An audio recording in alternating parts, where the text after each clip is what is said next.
Adin Ross. So recently he put up his gym progress photos for his 12-month transformation. Now, I actually didn't know who Adin Ross was. And I'm not trying to do it as some sort of like a snipe jibe, but going, who's this guy? I didn't know who Adin Ross was. The first time I heard of Adin Ross was when he did a Trump interview back in the election season. So I'm not here to talk about Adin Ross. I don't really know who he is, to be honest. I know he's some sort of YouTube personality streamer. But I saw it went quite hot, and I know I'm about 3 months late to this. This was back in November. But anyway, it got quite hot on the interwebs. It was all warm and hot out there about his 12-month transformation, and it sparked a bit of a debate and a bit of slander on the poor man. So this brings on to an important topic.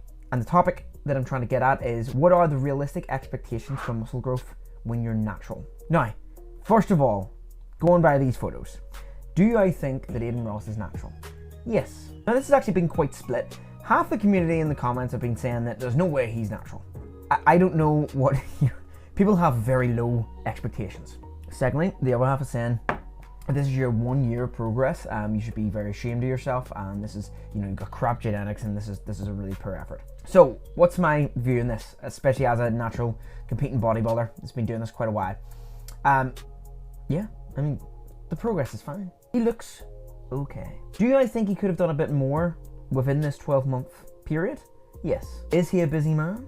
Yes. You see, some people do not go as hard on training as other people, and that's okay. You see, in the gym community, especially with the gym rats and the gym mice and the gym bros, they all think that everyone should be quite similar. So everyone should be in the gym 6 days a week, chugging countless of meal replacements down their throat, chicken and rice 4 or 5 times a day. Not everyone's like that. Now, for me, I'm in the gym to look enormously freakish, as much as a natural can anyway. Some people are not.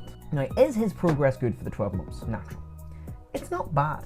It's okay. Now, you can certainly make a lot more progress than this in 1 year as a natural. Especially with your newbie gains, you could easily put on 4 to 5 pounds. I'm going to give you an example of one of my clients. So Joe was around 60 kilo lean in this photo here. And roughly this is about a year and a half later, this is what he looks like now.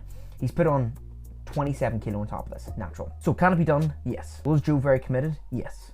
Was he chucking food down him? Yes. Was Adin Ross? Probably not. Now, obviously another thing is, a lot of coaches do this with the before and afters. They get their client to sit like this, like one of the Addams families, like Uncle Fester. The shoulders sort of end and make him look crap lighting, hairy. And then you clean yourself up, you cut your hair, you stand on a good lighting and you pose, and it looks a bit better. So this is probably going to contribute about 15-20% of this actually progress look. The rest would be somewhat progress. You can see his delts look a bit more shaped, his traps have definitely came on a lot, arm size have increased, chest is definitely rounded, and everyone else is just looking relatively a little bit leaner. But you, as someone who trains, and someone especially who starts and they're expecting to get something out of this, they may be looking at Adin Ross's photos and going, okay, well, if I was to bust my balls for a year straight, is this the results that I would be expected to get? No, you could get vastly different results in this. Again, it's like everything in life, it's about how much you put into it. I'm not talking about that, and when it comes to training, especially when you're underdeveloped in the early days, less is more. But when it comes to outside the gym, how you eat, your nutrition, how hard you work, how hard you meticulously plan for training and eating, those are higher work ethics. The more time you put into something, the more you're going to get out of it. Same thing with musical instruments. People say, well, how do you learn to do this so fast? How do you learn to shred the guitar really fast? You just do it. You do it a lot. The more you do something, the more you get out of it. I think these results are perfectly fine.